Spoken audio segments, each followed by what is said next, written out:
Let's take a closer look at gradient directions, especially how they are computed and represented.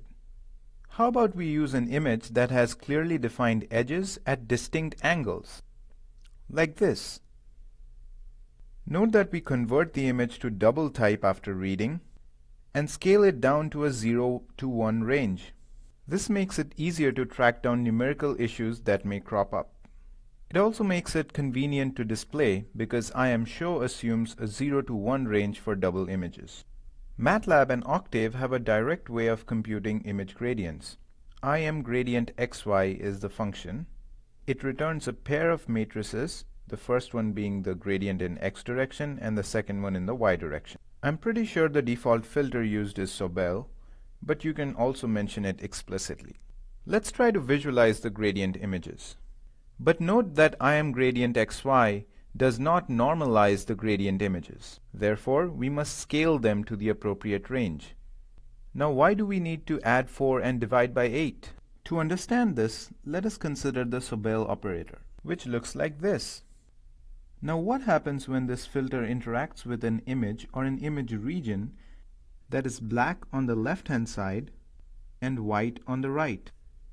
All these negative coefficients, they get multiplied by 0 and cancel out, whereas these positive coefficients get multiplied by 1 and sum to 4.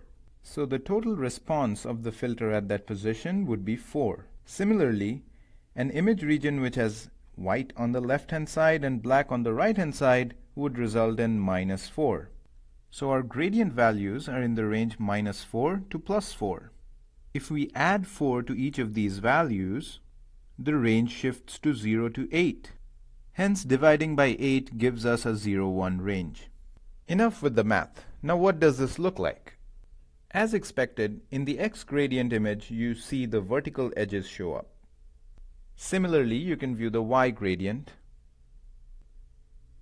This time, the horizontal edges show up more clearly. Note that on your local machines, you should be able to simply pass in the expected range and let IMShow do the scaling. If you leave out the limit values and pass in an empty vector, then IMShow will scale the image based on the actual minimum and maximum values found in the image. This can give slightly different results. For instance, say the minimum magnitude found was -3.5. This behavior is similar to what ImageSC does, although that has other options for setting the color map, etc.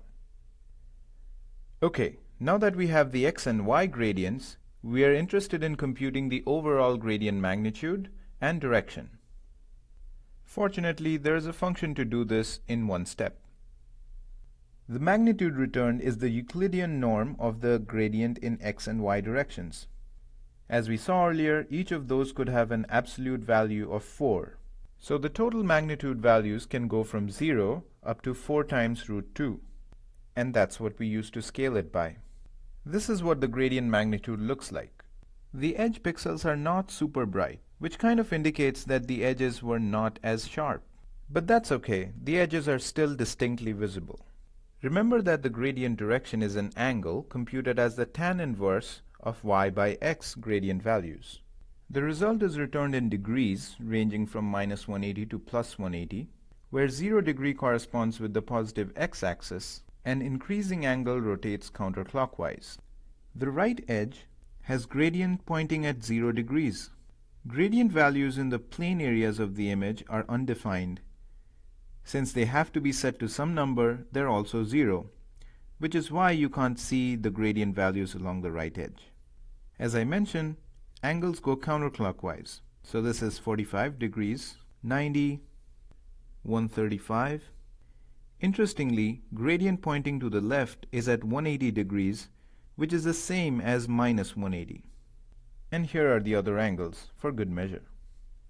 Now I want you to write a function that finds pixels with desired gradient direction. The function should be called select_GDIR. The first couple of arguments are the gradient magnitude and direction images. The third is the minimum magnitude value we want to consider.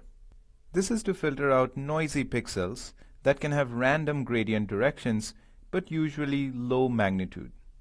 The last two arguments specify the desired gradient range, low to high.